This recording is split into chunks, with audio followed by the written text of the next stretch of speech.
I meet the meme yet? It's not a progressive period, but it is a very modern one.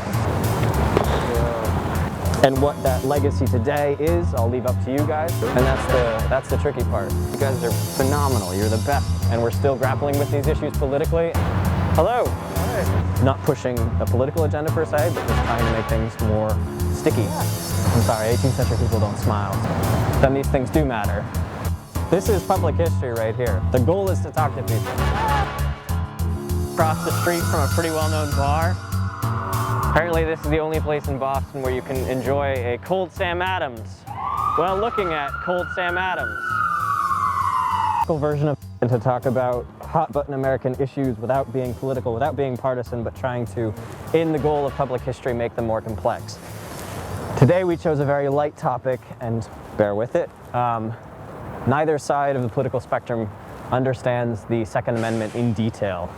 American issues on the eve of the election, and without getting partisan, without getting political, we wanted to make things more complex, more troublesome, and more detailed for folks of all walks of life. So you can sit down if you want, you can hang out. Okay.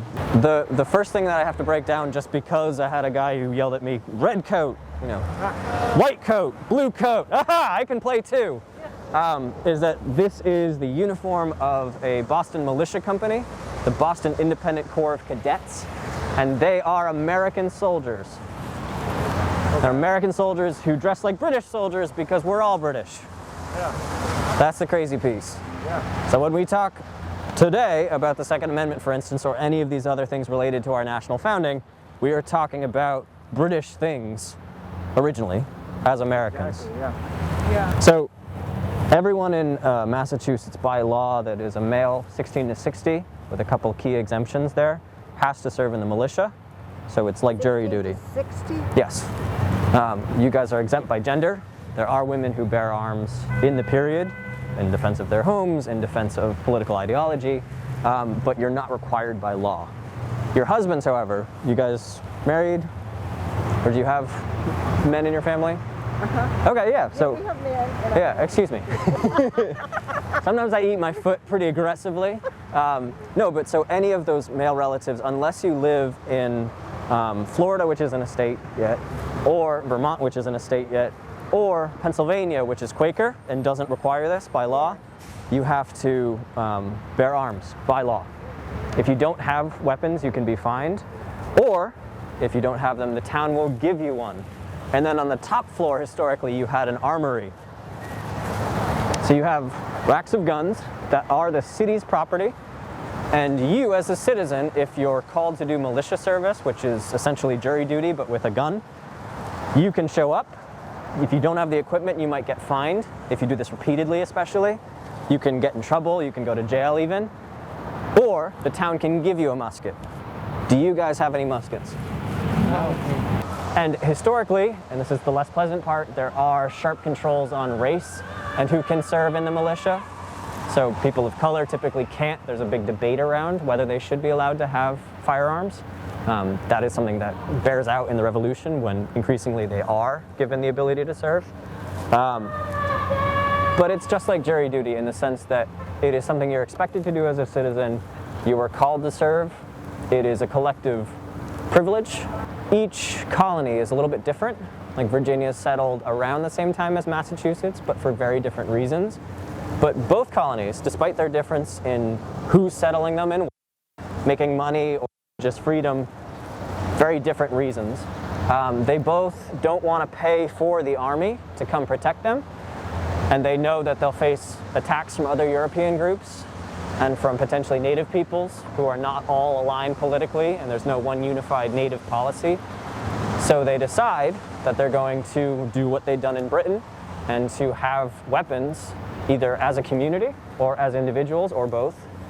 And each of those colonies, up until the Revolution, is using that system of self-defense to reduce the tax burden. And after the Revolution, we put this Second Amendment in place, several decades so after, to preserve public order without paying for a military. So we have a system of citizen soldiers to try to prevent those issues coming from Britain. So there's the irony that we have a very British system of theoretically a militia that serves, which is now done away with. We don't really have a official militia. We have the National Guard because it seemed more professional. There were problems after 200 years of this evolving where the National Guard would be called out to fight a war and not have the right equipment, or it's a drain on people's money and time to go up and serve. Yeah. So eventually, we really stopped doing it until the 1980s when there was a big resurgence in paramilitary militias. You know, normal people saying this is our right, Second Amendment, but the system, or the society rather, not the system, has changed.